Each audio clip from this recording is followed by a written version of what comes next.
Hello everyone, previous class में हमने अपना लास्ट चैप्टर स्टार्ट किया था, that is distribution law. Distribution law में हम ये बात कर चुके थे कि डिस्ट्रीब्यूशन क्या होता है, कैसे एक सोल्यूट अपने आप को डिस्ट्रीब्यूट करेगा between the two immiscible solvents. फिर हमने डिस्ट्रीब्यूशन लॉ की बात की कि इनकी जो रेशियो होगी कंसंट्रेशन की वो हमेशा क्या होगी, constant, that is called partition coefficient, ठीक है, या फिर डिस्ट्रीब्यूशन कांस्टेंट। ये थी हमारी डिस्ट्रीब्यूशन लॉ। देन हमने इसकी अगर सोल्यूट जाके एसोसिएशन या डिसोसिएशन शो करता है, हम उसकी भी बात कर चुके हैं, और किन कंडीशन में ये डिस्ट्रीब्यूशन लॉ वैलिड है, इन सब टॉपिक्स के हम बात कर चुके हैं। ठीक है, आज हम पहले इनके न्यूमेरिकल करेंगे। जो हमने पीछे डिस्ट्रीब्यूशन लॉ की थी, आज हम उसके एप्लीकेशन की न्यूमेरिकल करेंगे। ठीक है, नेक्स्ट टॉपिक इज न्यूमेरिकल। ये हमारे फर्स्ट जो टॉपिक था डिस्ट्रीब्यूशन लॉ, अभी हम उसके न्यूमेरिकल की बात करेंगे। ठीक है, तो पहले इसके न्यूमेरिकल के हम स्टेटमेंट देख लेते हैं। तो फर्स्ट क्वेश्चन क्या है, मैं आंसर करवा रही हूँ। Succinic acid has the same molecular weight in a water and ether, यानी कि ये सल्यूट है, ये हमारा सॉल्वेंट है, दो सॉल्वेंट्स जो एक दूसरे में इमिसिबल होंगे, जैसे वाटर ईथर इमिसिबल है एक दूसरे में। When the varying amount of the acids were shaken with the ether water mixture, means वो कह रहा है कि ये वाला एसिड यानी सल्यूट के अमाउंट को ईथर और वाटर मिक्सचर के साथ मिक्स किया, the following results were obtained. ये रिजल्ट हमारे पास है कंसंट्रेशंस। ठीक है, C1 C2 C1 C2 C1 C2, इन दोनों के लिए हम K निकालेंगे, K1, इन दोनों के लिए K2, इन दोनों के लिए K3। वो वैल्यू अगर हमारी नियरली बराबर आती है तो ये क्या हो जाएगा, हमारा partition coefficient. And show that this figure invest the distribution law. अगर ये वैल्यू K की बराबर आई, दैट मीन्स ये डिस्ट्रीब्यूशन लॉ को फॉलो कर रहे हैं, ये प्रूफ हो जाएगा। और अगर प्रूफ हो गया तो वहां से जो K आया ऑलमोस्ट कांस्टेंट, उस K की हम यहाँ वैल्यू लिख देंगे। ओके, तो मैं सारी कंसंट्रेशन नोट कर लेती हूँ। फर्स्ट क्वेश्चन में मेरे पास फर्स्ट है concentration of water layer, that is C1, और concentration in ether layer, that is C2। ये मेरे पास कितनी 25.4 है, तो ये 4.2 है, ये 33.2 है, तो ये 5.5 है, और ये 42.6 है, तो ये 7.1। डन, ये सारी वैल्यूज आ गई। तो अब निकालते हैं K।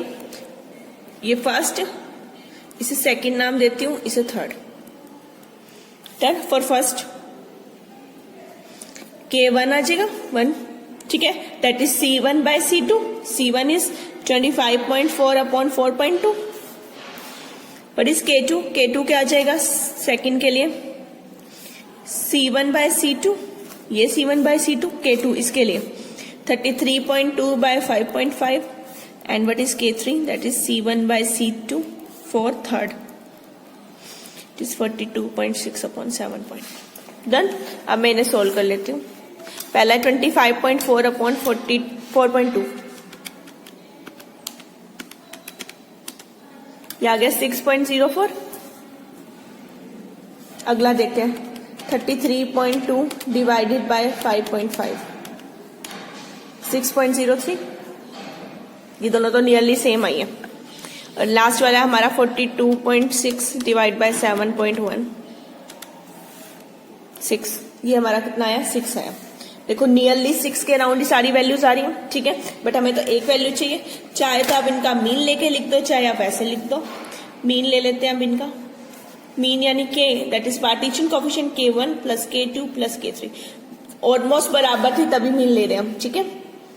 तो ये आ जाएगा बाय 3, दैट इज दोनों सम कर लो, 6.04, 6.03 प्लस 6 बाय 3, तो आपका ये आ जाएगा 6.023।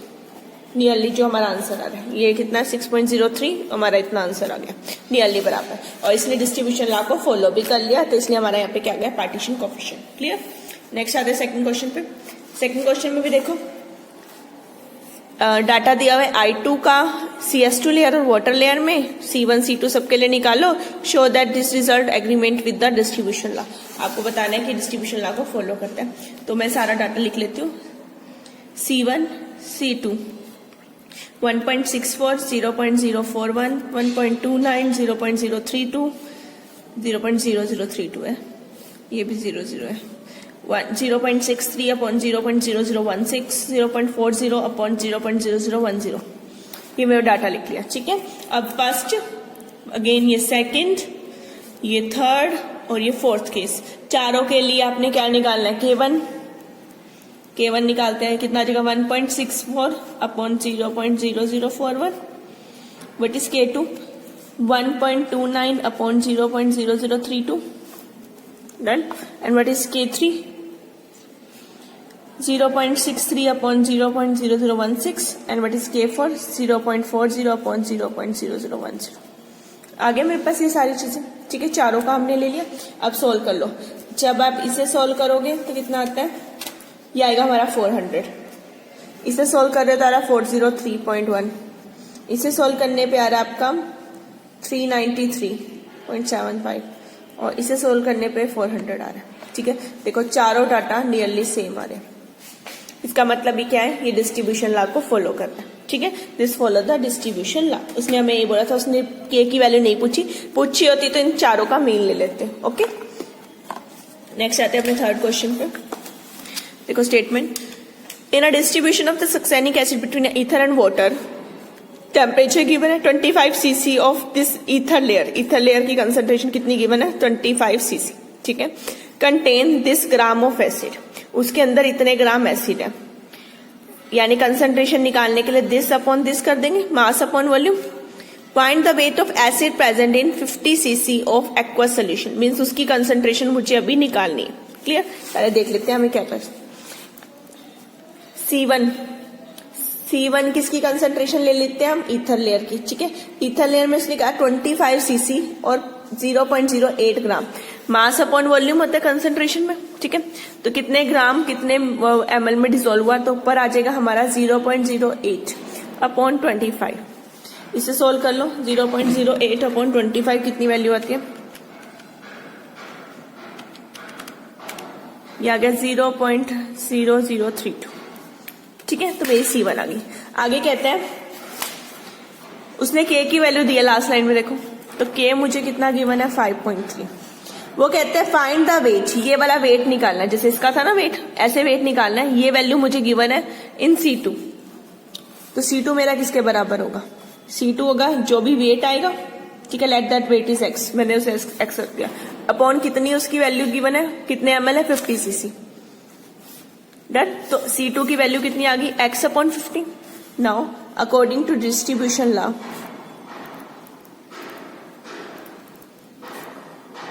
K is equal to C1 by C2, ऐसे ही होता है। सॉरी, इसमें मैंने इसे एक्वस माना ना, एक्वस ऊपर आएगी ना, इथर नीचे आएगी, जैसे पहले क्वेश्चन में था एक्वस ऊपर इथर नीचे, तो इसे C2 मान लो, इसे C1 मान लो, C1 बाय C2, नहीं तो आप इसे यहाँ पे उल्टा लिखना पड़ेगा, ठीक है। C1 बाय C2, C1 कितना है मेरा, x की वैल्यू लिख दो, K is 5.3, C1 is x upon 50 into ये कितना आ रहा है मेरा 1 अपॉन C2 की वैल्यू देखो, ये आ गई। मुझे x निकालना है, तो x कितना आएगा 5.3 इंटू 50 इंटू 0.0032। इसे सोल्व कर लेते हैं, देखते हैं कितना आता है। 5.3 इंटू 50 इंटू 0.032, तो ये मेरा आंसर आया 0.848। तो मेरे x की वैल्यू कितनी आएगी 0.848, क्योंकि ये x अमाउंट कितना अमाउंट है, तो देखा इसमें आएगा ग्राम में आएगा। K के यूनिट नहीं है, बिकॉज वो कंसंट्रेशन की रेशियो है, जो ऊपर वाले के होंगे वही नीचे के होंगे, कैंसल आउट हो जाएगा। नेक्स्ट आता है अपने फोर्थ क्वेश्चन पे। फोर्थ देखो, the distribution coefficient of an organic acid between a water and ether. Same एक एसिड है, उसे वाटर उसमें जाना है, उसकी K की वैल्यू गिवन है। Calculate the number of moles of acid which will be extracted from 100 ml of 0.025 molar aqueous solution bye 10 ml। Ether की वॉल्यूम दी हुई 10 ml, वाटर की वॉल्यूम दी हुई 100 ml। Provide the acid has normal weight in both the solvent. Acid के wait में कोई change नहीं है, means वो डिसोसिएशन या एसोसिएशन नहीं शो कर रहा, ठीक है। ये चीज है, तो देखते हैं पहले क्या क्या गिवन है इस क्वेश्चन में। K की वैल्यू मुझे कितनी गिवन है 0.30, ठीक है। आगे क्या कहता है, calculate the number of moles, यानी N की वैल्यू को हमें फाइंड आउट करना है, ठीक है। नंबर ऑफ मोल्स को मैं N ले लेती हूँ, मुझे ये फाइंड आउट करना है। इसने क्या कहा, 100 ml में इतने मोलर है, ठीक है। 100 में इतने मोल है, तो 100 ml of what aqueous layer has कितना 0.025 मोल्स। तो एक में कितने हो गए 0.025 अपॉन 100।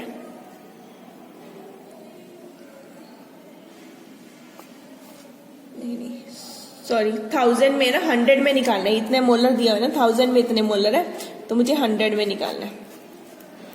0.25 अपॉन 1000 इंटू 100, तो ये कितना आ जाएगा हमारा काट के 0.0025 सोल्व करके। तो ये हमारे इसके मोल्स आ गए एक्वस लेयर के। ठीक है, डन। अब देखो के क्या होता है C1/C2। C1 क्या है concentration in water layer upon concentration in जो भी हमारी आ रही है ईथर लेयर, दोनों की रेशियो C1/C2। एक में एक वाटर की लेयर किया, एक में किस किया ईथर लेयर की। ठीक है, तो अब ले लो। अब देखो टोटल मेरे पास x था, पहले ये चीज देख लेंगे। टोटल मेरे पास x था, ठीक है। x में x का मोल निकालना है यानी ईथर में मोल निकालना है, तो ईथर की कंसंट्रेशन कितनी होगी C2/100। ये था ना मोल यानी कितने ग्राम, कितने ml है 100 ml, तो मैंने इसे 100 में ले लिया।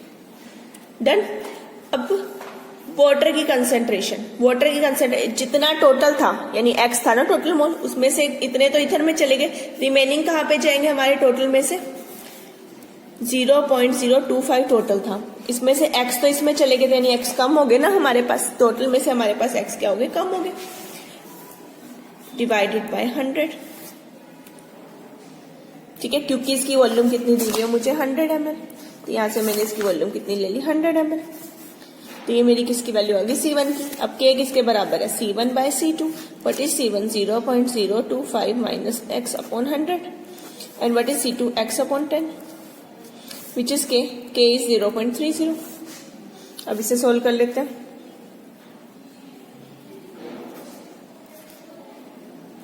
ठीक है, ये आ जाएगा x अपॉन 10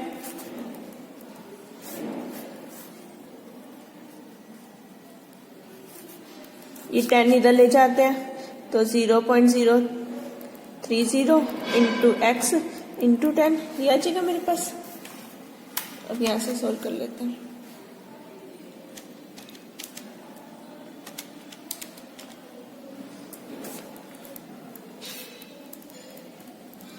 ये एक्स इधर जाके 4 हो जाएगा,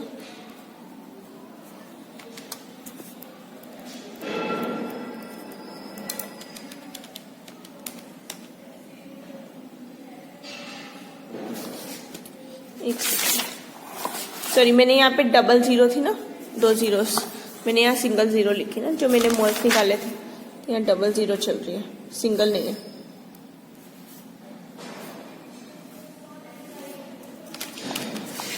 तो मुझे इसे सोल्व करना है।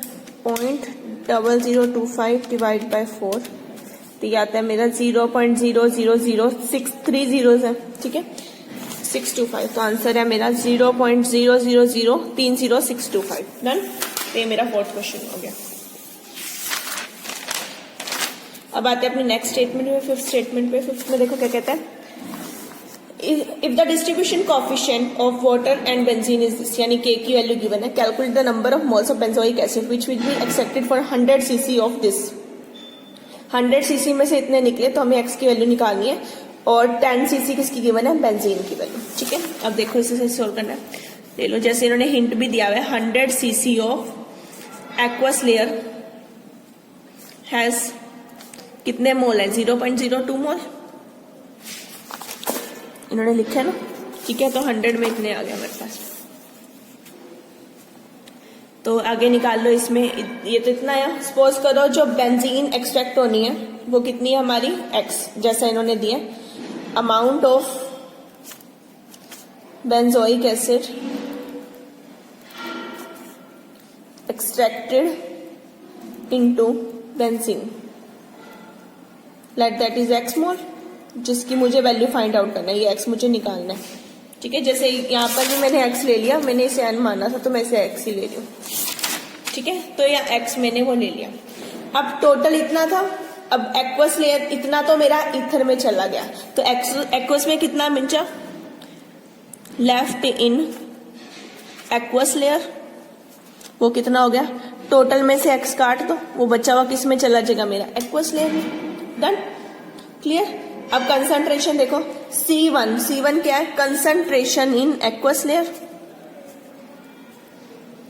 एक्वस लेयर में इतने मोल आए ना मेरे, कितने ml है एक्वस लेयर, 100 cc यानी 100 ml, तो डिवाइड बाय कितना हो गया, 100। क्लियर। और C2 क्या है, concentration in benzene layer.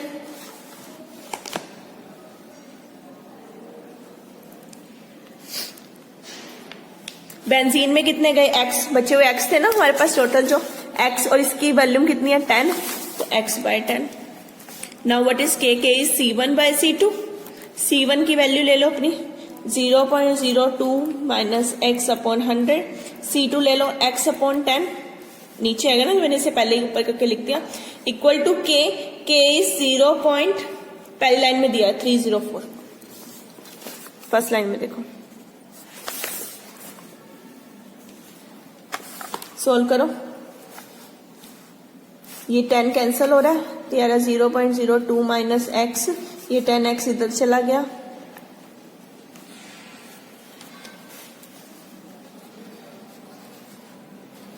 .304 into 10, तो आएगा 3.04, ठीक है। और ये x इधर जाके प्लस हो जाएगा, तो आएगा 4.04x, 0.02, तो x की वैल्यू होगी 0.02 अपॉन 4.04। डिवाइड करके देखते हैं कितना आंसर आता है, 0.02 डिवाइडेड बाय 4.04, तो आंसर इज 0.00495, ठीक है, विच इज अप्रोक्सीमेटली इक्वल को 0.005, बिकॉज इन्होंने आंसर 0.005 में दिया, हमारा वैसे नियरली भी सेम आ रहा है, तो इतने मोल्स आ गए हमारे। डन, तो ये आ गया हमारा 5th क्वेश्चन, ठीक है, जैसा उन्होंने पूछा था हमें। क्लियर। आगे चलते हैं अपने नेक्स्ट क्वेश्चन पे। नेक्स्ट क्वेश्चन हमारे पास आता है 6th पे, आ जाओ। कहते हैं calculate how much compound will be accepted for 100 ml of aqua solution, means उसकी वॉल्यूम दी है 100 ml containing 5 gram of compound, means उसकी अमाउंट कितना उसमें 5 ग्राम, ठीक है। If extracted with 50 ml of ether, ether में कितना है, तो ठीक है, मान लो एक्स क्या करना है, हमने एक्सट्रैक्ट करना है, लेट x6 एक्सट्रैक्टेड, ये अमाउंट मुझे निकालना है, ठीक है। किस में से एक्सट्रैक्ट किया, ईथर में से, तो कंसंट्रेशन C2 यानी कंसंट्रेशन इन ईथर लेयर कितनी होगी, इसे x ईथर में से निकालना ना, तो x तो इतना है ही ना उसमें, और उसकी वॉल्यूम कितनी है 50, तो x अपॉन 50। डन। अब आ जाओ C1 लेयर में, ठीक है। C1 लेयर में टोटल 5 ग्राम था, 5 में से x जा चुका है, तो बचेगा कितना, यानी कंसंट्रेशन अगर हम लगाएं वाटर लेयर में, टोटल 5 था, 5 में से x इथर लेके चला गया, तो बचा कितना 5 माइनस x, वॉल्यूम कितनी है इसकी 100, तो ये कितना आ गया 100। डन। के उन्होंने देखो लास्ट लाइन में दिया partition coefficient between this is 4, तो ये के की वैल्यू कितनी आ गई मेरे पास 4। डन, सिंपल था। आपको देखना है कि C1 कैसे निकालोगे, C2 कैसे निकालोगे, उसको पुट करना है, तो K is C1 by C2, C1 is 5 minus x upon 100, C2 is x upon 50 is equal to 4, तो 50 का ये 2 आ जाएगा 2x, तो 5 minus x is equal to 4 to ज़ा 8x, ठीक है। तो ये मेरे पास आ गया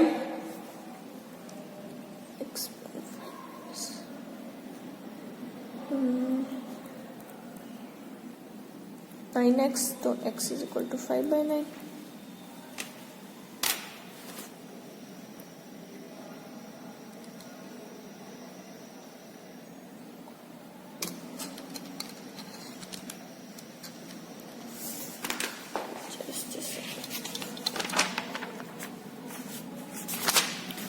यहाँ थोड़ा सा उल्टा है, यहाँ पर इन्होंने जो पार्टीशन है बिटवीन ईथर एंड वाटर दिया, ईथर पहले दिया, यानी ईथर लेयर की जो कंसंट्रेशन है वो मुझे ऊपर लिखनी है, तो इसे मैं C1 मानूंगी, इसे C2। ये चीज ध्यान रखना है। जैसे फर्क क्या है, ऊपर वाले क्वेश्चन में देखो, distribution between water and benzene, तो वाटर ऊपर था, बेंजीन नीचे, वाटर एंड ईथर, वाटर ऊपर ईथर नीचे, इसमें क्या है, ईथर एंड वाटर, ये फर्क है। तो ईथर की कंसंट्रेशन ऊपर आएगी और वाटर की नीचे आएगी।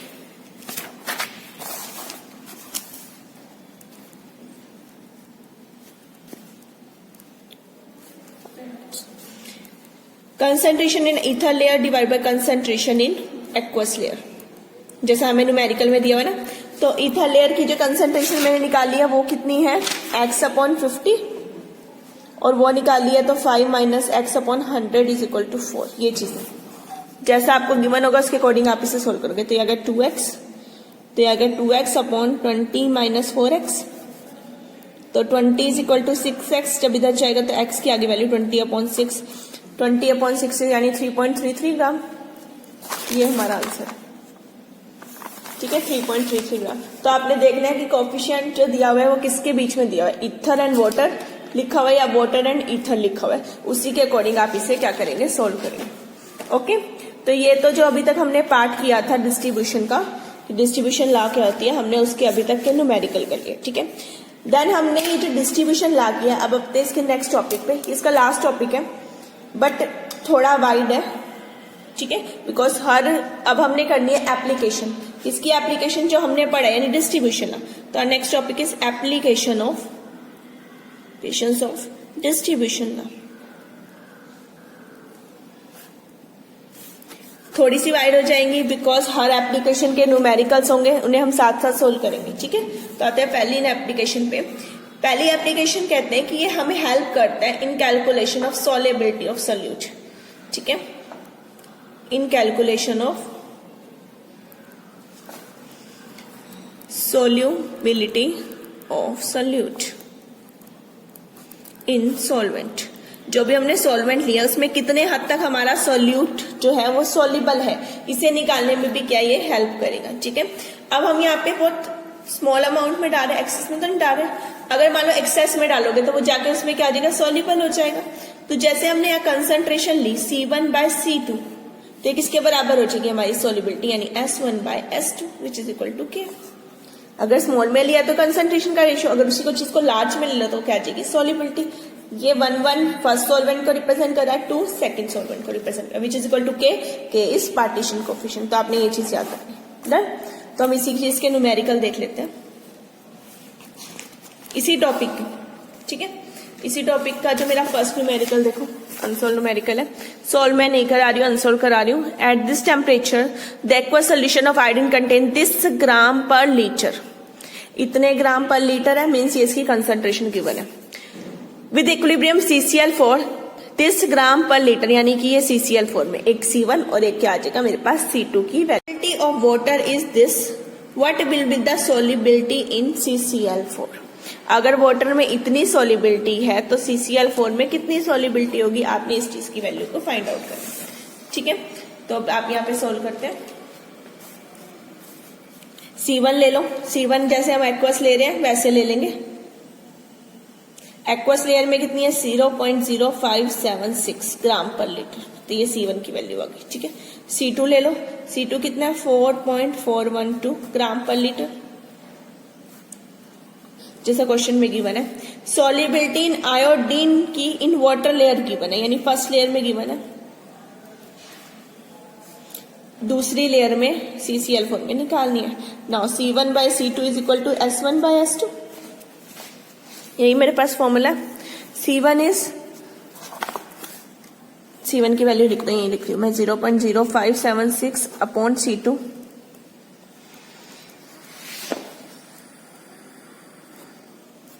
S2 फाइंड आउट कर लेते हैं यहाँ से। ये सब इधर चले जाएंगे, तो ले लो 0.340 डिवाइडेड बाय 0.0576 इंटू 4.412, तो आ जाएगा मेरे पास 26.04 ग्राम पर लीटर। मेरे पास इसकी वैल्यू है, किसकी, सॉल्युबिलिटी की, S2 की वैल्यू। डन। नेक्स्ट आ जाए अपने सेकंड क्वेश्चन पे। देखो क्या कहता है, find the solubility of iodine in CCl4, इसमें निकालनी है, become saturated with this gram of iodine per liter and the distribution coefficient is 88 in the favor of CCl4. CCl के की वैल्यू गिवन है, ठीक है, एक की सोलिबिलिटी आपको निकालनी है, किसकी, CCl4 की, और CCl के फेवर में है, यानी CCl4 की वैल्यू कहाँ आएगी, ऊपर आएगी, उसके फेवर में है। Become saturated with this gram of iodine, यानी ये उसकी सोलिबिलिटी है, तो मुझे S1 फाइंड आउट करना है। S2 यानी वाटर लेयर में जो सॉलिबिलिटी है वो इतनी है, K उसने मुझे कितना दे दिया, 88, बिकॉज उसने CCl4 के फेवर में कहा तो CCl4 की वैल्यू ऊपर आएगी और CCl4 निकालना है, इसलिए मैंने उसे S1 रखा। डन। तो K is equal to S1 by S2। What is K? K is 88 which is equal to S1 upon S2 0.350। तो S1 की वैल्यू यहां से फाइंड आउट कर लेते हैं, 88 इंटू 0.350, तो मैंने लिया 88 into 0.350 which is equal to 30.8। मेरे पास ये आ रहा है 30.8, क्या सॉलिबिलिटी है तो ग्राम का लीटर।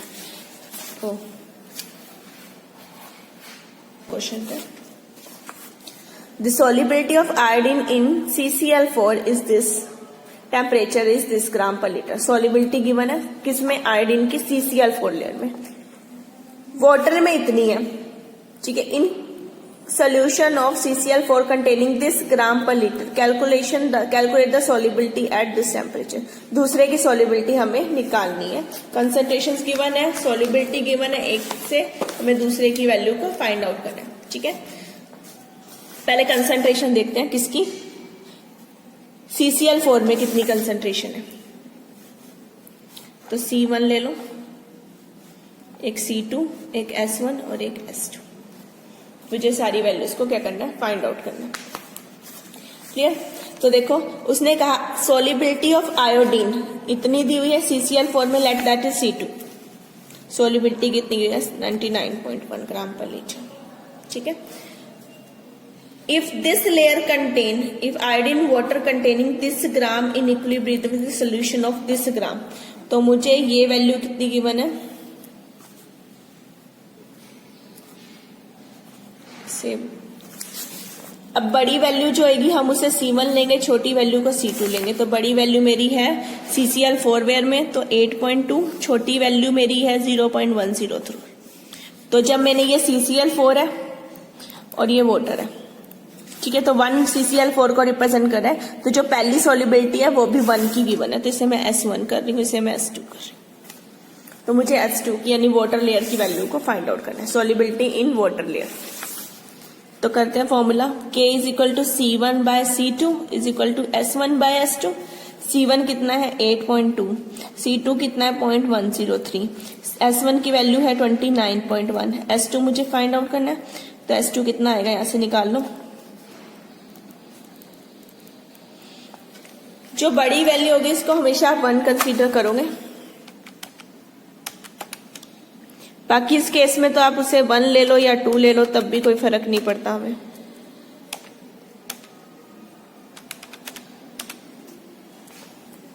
तो मेरा आंसर है 0.3655। देखो